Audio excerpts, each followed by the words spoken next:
Allah Subhanahu wa taala berfirman di dalam Al-Qur'an mengabadikan keluhan nabinya. A'udzubillahi minasyaitonir rajim. Wa qala ar-rasul ya rabbi inna qaumi ittakhadhu hadzal qur'ana mahjura.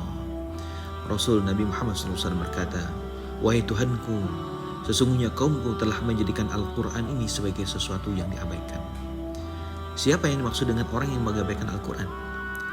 Imam Ibnu Taimiyah menyampaikan, barang siapa yang tidak membaca Al-Quran, maka dia telah mengabaikan Al-Quran. Barang siapa yang membaca Al-Quran, tapi tidak mentadaburinya, merenungi dan mempelajari maknanya, maka ia telah mengabaikan Al-Quran. Dan barang siapa yang membaca Al-Quran lalu mentadaburinya, tapi tidak mengamalkannya, maka ia telah mengabaikan Al-Quran. Tidak cukup bagi kita hanya membaca Al-Quran tanpa memahami dan merenungkan maknanya serta mengamalkannya dalam kehidupan.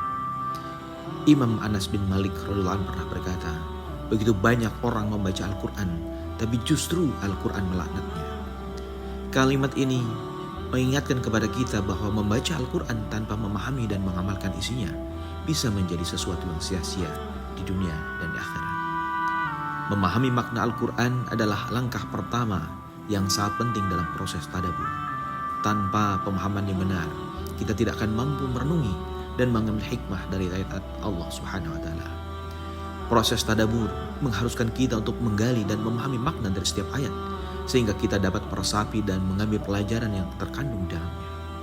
Membaca Al-Quran tanpa tadabbur atau merenungi dan memahami maknanya bisa menjauhkan kita dari tujuan sejatinya.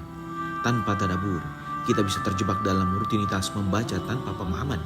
Kita mungkin merasa sudah menjalankan ibadah, tapi tidak mendapatkan manfaat spiritual dan moral yang seharusnya kita peroleh dari Al-Quran. Bahkan, bisa saja kita melanggar ajaran-ajaran yang terkandung di dalam Al-Quran karena tidak benar-benar memahami apa yang Allah perintahkan. Tadabbur adalah proses memahami ayat-ayat Allah dengan hati yang khusyuk dan pikiran yang jernih, sehingga kita bisa mengambil hikmah dan pelajaran dari setiap kata yang kita baca. Oleh karena itu, mari kita ubah cara kita berinteraksi dengan Al-Quran. Fahami makna Al-Quran agar kita mampu merenungi maknanya, mampu menghadirkan Al-Quran dalam kehidupan sehari-hari. Dengan demikian, kita tidak hanya membaca Al-Quran, tapi juga hidup sesuai dengan nilai-nilai yang diwahyukan oleh Allah Subhanahu wa taala di